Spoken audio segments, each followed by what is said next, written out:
Myself, Dr. Swati Sharma. I am associate professor in botany in Government College Tonk.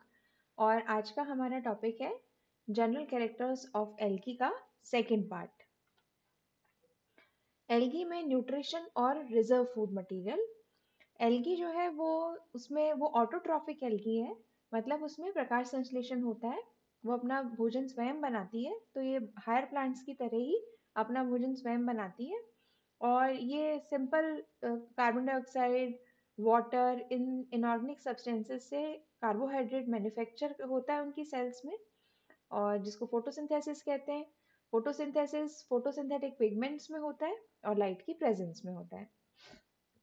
तो इसमें nutrition और reserve food material बिल्कुल higher plants की तरह ही होता है। स्टिग्मा एंड आई स्पॉट, जो मोटाइल यूनिसेलुलर एल्गी है या सिनोबियल मेंबर्स हैं, उनमें या कई मेंबर्स के रिप्रोडक्टिव बॉडीज में भी एक स्ट्रक्चर पाया जाता है जिसको स्टिग्मा या आई स्पॉट कहते हैं। तो ये मोटाइल जो स्ट्रक्चर होता है उनमें ऑरेंज रेड कलर का एक छोटा सा स्पॉट होता है। वो एंटीरियर एंड में प्रेजेंट होता है। वो बहुत सारे लिपिड ड्रॉपलेट से मिलकर के बना हुआ होता है, और जो ये लिपिड ड्रॉपलेट्स हैं उनमें ऑरेंज रेड कैरोटिनॉइड पिगमेंट पाया जाता है, जिसकी वजह से इसका कलर ऑरेंज रेड होता है। ये ये एक सपोर्टिंग बॉडी है जो कि लाइट की तरफ इसका जो ओरिएंटेशन है, लाइट के रेस्पेक्ट में जो ये मोटाइल बॉडीज होती हैं उनको ये हेल्प करता है प्रॉपर ओरिएंटेशन में, मतलब लाइट के रेस्पॉन्स में उसका मूवमेंट जो है वो ये कंट्रोल करता है। नेक्स्ट स्ट्रक्चर है न्यूक्लियस। साइनोफाइसी के अलावा बाकी सारे मेंबर्स में न्यूक्लियस पाया जाता है, क्योंकि साइनोफाइसी में प्रोकैरियोटिक एल्गी को रखा गया है और प्रोकैरियोटिक मेंबर्स में प्रॉपर न्यूक्लियस, डेफिनेट न्यूक्लियस नहीं पाया जाता है। तो बाकी सारे साइनोफाइसी के अतिरिक्त जितने भी मेंबर्स हैं वो यूकैरियोटिक हैं और उनमें एक definite nucleus, nuclear membrane, one और मोर न्यूक्लियोलाई प्रेजेंट होते हैं। अगला है रिप्रोडक्शन। रिप्रोडक्शन के तीन मेथड हैं: vegetative reproduction, asexual reproduction and sexual reproduction. पहला है वेजिटेटिव रिप्रोडक्शन। वेजिटेटिव रिप्रोडक्शन के कई मेथड्स हैं। पहला है by cell division. Unicellular forms में जनरली सेल डिवीजन के माध्यम से वेजिटेटिव रिप्रोडक्शन होता है। सेल डिवाइड करती है, एक की दो बना देती है, और इस तरीके से रिप्रोडक्शन हो जाता है। Next is fragmentation. फ्रेगमेंटेशन मतलब छोटे छोटे टुकड़ों में, फ्रेगमेंट्स में इसका बट जाना और हर फ्रेगमेंट एक नया प्लांट बना लेना। ये ज़्यादातर फिलामेंटस स्ट्रक्चर्स में होता है। जो फिलामेंट्स हैं वो ब्रेक हो जाते हैं, एक्सीडेंटली भी ब्रेक हो सकते हैं, और कई बार उसमें जब सेल्स हैं बीच बीच में कुछ वीक हो जाती हैं और वीक होके डेड हो जाती हैं, और बीच के जो पार्ट्स हैं वो फ्रेगमेंट्स के रूप में अलग अलग हो जाते हैं, और वो लिबरेट होकर के अपनी खुद का नया प्लांट बना लेते हैं। तो इस तरह से फ्रेगमेंटेशन के माध्यम से इसमें वेजिटेटिव रिप्रोडक्शन होता है। By the formation of vegetative bodies, कुछ वेजिटेटिव बॉडीज बनती हैं, जैसे कि कारा में एमाइलम स्टार्स बनते हैं, स्पेसिलेरिया और कारा में बल्बिल्स बनते हैं। कारा में सेकेंडरी प्रोटोनीमा के माध्यम से वेजिटेटिव रिप्रोडक्शन होता है। अगला है एसेक्सुअल रिप्रोडक्शन। एसेक्सुअल रिप्रोडक्शन कई प्रकार के स्पोर्स के माध्यम से होता है, और ये स्पोर्स स्पोरेंजिया में प्रोड्यूस होते हैं। एक स्पोरेंजिया से एक या कई स्पोर्स बन सकते हैं, और ये जो स्पोर्स हैं वो मोटाइल भी हो सकते हैं और नॉन मोटाइल भी हो सकते हैं। कई प्रकार के स्पोर्स बनते हैं, उसमें पहला है जू स्पोर्स। क्लोरोफाइसी, जेंथोफाइसी और फियोफाइसी में जू स्पोर्स से एसेक्सुअल रिप्रोडक्शन बहुत कॉमन होता है। ये विदाउट सेल वॉल, इनमें सेल वॉल नहीं पाई जाती है, और जनरली ये बाईफ्लैजिलेटेड होते हैं, दो फ्लैजिला इनमें पाए जाते हैं। रेयरली चार या कई बार ज्यादा भी प्रेजेंट हो सकते हैं, लेकिन जनरली दो फ्लैजिला पाए जाते हैं। जो जूस्पोरेंजियम का प्रोटोप्लास्ट है वो सिंगल जूस्पोर में भी कन्वर्ट हो सकता है, या फिर 2 to 64 जूस्पोर्स वो जूस्पोरेंजियम बना सकता है। ये ज्यादातर फेवरेबल कंडीशंस में बनते हैं, और ये रात के समय बनते हैं और सुबह ये लिबरेट हो जाते हैं। लिबरेट होकर के थोड़ी देर पानी में स्विम करते रहते हैं, तैरते रहते हैं, और उसके बाद किसी भी सबस्ट्रेट पर जाकर के ये रेस्टिंग कंडीशन में आ जाते हैं। इनका फ्लैजिला जो है वो विड्रॉ कर लेते हैं, अपने चारों तरफ एक वॉल बना लेते हैं और एक नया इंडिविजुअल बना लेते हैं। और ये कई बार जो यूनिसेलुलर एल्गी होती है उनमें जो ज़ूस्पोर्स है वो सीधे एक इंडिविजुअल की तरह से बिहेव करने लग जाते हैं। ये हमेशा फेवरेबल कंडीशंस में बनते हैं जबकि रिप्रोडक्शन के लिए कंडीशंस फेवरेबल होती हैं। तो उस स्थिति में इनका रेस्टिंग पीरियड लंबा नहीं होता, वो विड्रॉ करते हैं, रेस्ट करते हैं और उसके बाद में ये जर्मिनेट हो जाते हैं, जनरली तुरंत ही जर्मिनेट होकर के नया प्लांट बना लेते हैं। Next is एप्लानोस्पोर्स। एप्लानोस्पोर्स बिल्कुल ज़ूस्पोर की तरह ही होते हैं लेकिन इनमें फ्लैजिला नहीं पाया जाता है और ये अनफेवरेबल कंडीशंस में ये बनते हैं। ये या तो जर्मिनेशन के दौरान जब इनका जर्मिनेशन होता है तो सीधे नया प्लांट बना लेते हैं या फिर ये ज़ूस्पोर्स बनाते हैं और ये ज़ूस्पोर्स नया प्लांट बनाते हैं। ऑटोस्पोर्स, जब कोई पेरेंट सेल सेम शेप के एप्लानोस्पोर में कन्वर्ट हो जाती है हम उसे ऑटोस्पोर कहते हैं। एप्लानोस्पोर मतलब वही ज़ूस्पोर ही है लेकिन जिसमें फ्लैजिला नहीं पाया जाएगा, जिसकी वॉल थिन होगी और वो पूरी की पूरी पेरेंट सेल एज सच एप्लानोस्पोर की तरह से बिहेव करने लग जाती है, उस सेम शेप का एप्लानोस्पोर बन जाता है तो उस स्पोर को हम ऑटोस्पोर कहते हैं। Next is endospore. एंडो मतलब अंदर, जो अंदर बनेगा उसको हम एंडोस्पोर कहते हैं। तो जो साइनोफाइसी है उसमें जो प्रोटोप्लास्ट होता है उसकी सेल डिवाइड करती है, बहुत सारे स्पोर्स बनाती है और वो स्पोर्स एंडोस्पोर्स कहलाते हैं और चूंकि वो अंदर प्रोड्यूस होते हैं इसलिए एंडोस्पोर्स कहलाते हैं। हिप्नोस्पोर्स, हिप्नोस्पोर्स में वॉल जो होती है थिक होती है और ये एप्लानोस्पोर्स ही हैं। एप्लानोस्पोर्स जब अनफेवरेबल कंडीशंस में बनते हैं और उस वक्त वो जर्मिनेट नहीं हो सकते हैं तो वो अपनी चारों तरफ एक थिक वॉल डेवलप कर लेते हैं और उनको हिप्नोस्पोर्स कहा जाता है। और ये थिक वॉल डेवलप करके जो अनफेवरेबल कंडीशंस हैं जो उनके लिए सूटेबल नहीं है उस कंडीशन को पास करते हैं और उसके बाद में इनमें जर्मिनेशन होता है।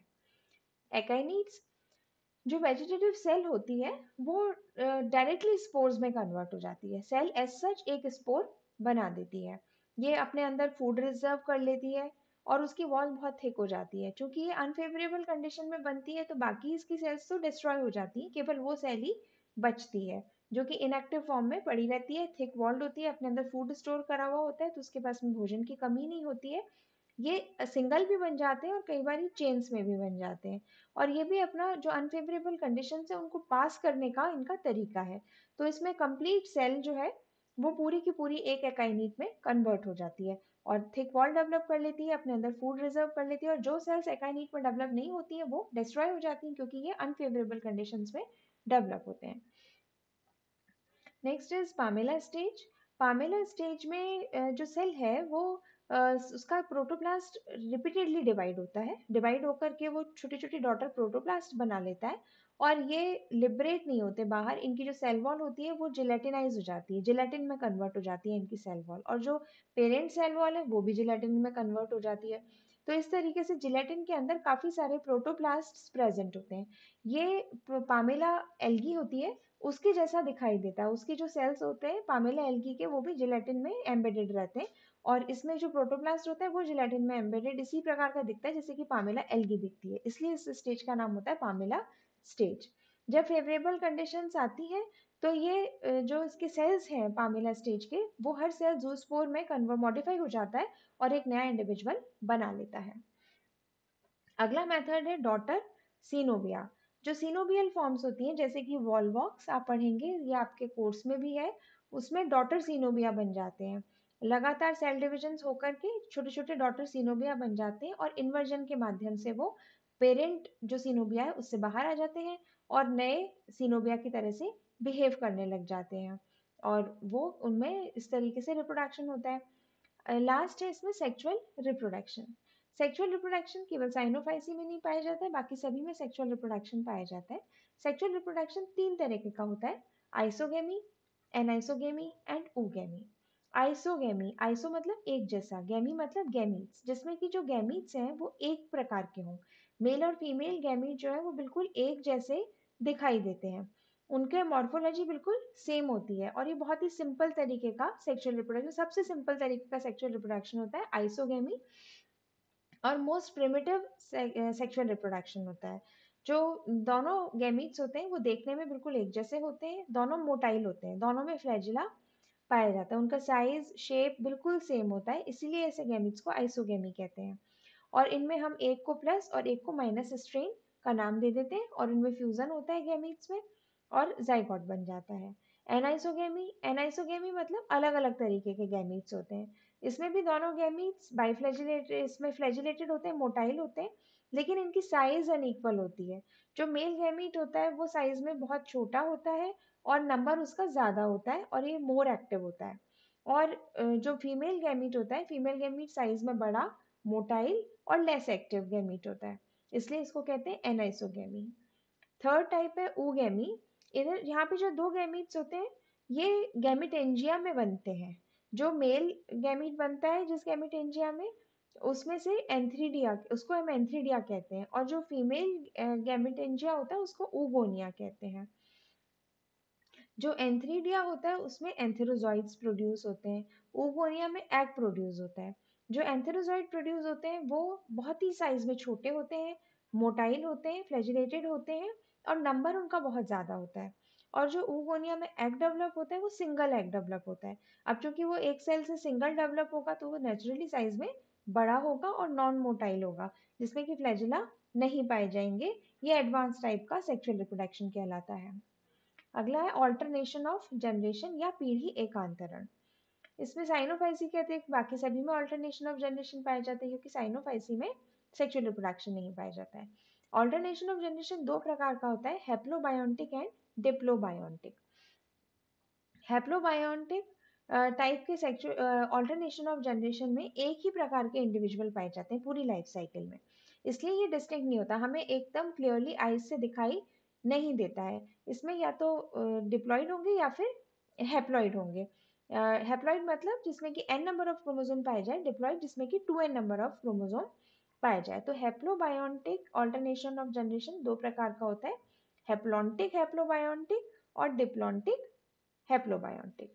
हैप्लोबायोन्टिक टाइप के हैप्लॉन्टिक टाइप के हैप्लोबायोन्टिक अल्टरनेशन ऑफ जनरेशन में जो एल्गी होती है वो हैप्लॉइड होती है, मतलब n नंबर ऑफ क्रोमोसोम्स पाए जाते हैं। जो हमें एल्गी दिखाई देती है उसमें n नंबर ऑफ क्रोमोसोम्स होते हैं। केवल जाइगोट के समय ही वो डिप्लॉइड होती है, जब जाइगोट बनता है तो डिप्लॉइड होती है और तुरंत बाद वहाँ पे अर्धसूत्री विभाजन हो जाता है, मियोटिक डिवीजन हो जाता है और मियोटिक डिवीजन के बाद में फिर से हैप्लॉइड नंबर आ जाता है। डिप्लॉन्टिक में डिप्लॉइड होती है एल्गा, जो हम इंडिविजुअल देख रहे होते हैं, मेंबर देख रहे होते हैं, उसमें 2n नंबर ऑफ क्रोमोसोम्स पाए जाते हैं। लेकिन जब गैमीट्स बनते हैं तब उसमें अर्धसूत्री विभाजन होता है और अर्धसूत्री विभाजन के बाद में गैमीट्स बनते हैं जो कि n नंबर ऑफ क्रोमोसोम्स के होते हैं।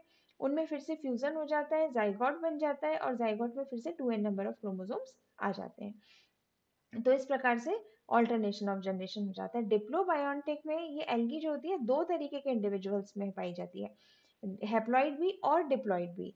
हैप्लॉइड इंडिविजुअल भी हमें दिखाई देता है और डिप्लॉइड इंडिविजुअल भी इसमें प्रेजेंट होता है। जो हैप्लॉइड इंडिविजुअल होता है वहां पर गैमीट्स बनते हैं और उसमें जाइगोट बनता है। जाइगोट फर्टिलाइजेशन के बाद में जाइगोट बनता है जिसमें 2n नंबर ऑफ क्रोमोसोम्स होते हैं। ये जाइगोट फिर जर्मिनेट होकर के एक इंडिविजुअल बना देता है जिसमें कि 2n नंबर ऑफ क्रोमोसोम्स होते हैं और उस पर अर्धसूत्री विभाजन होकर के फिर मेल और फीमेल गैमीट्स बनते हैं। इस प्रकार से इसमें पीढ़ी एकांतरण पाया जाता है। Thank you.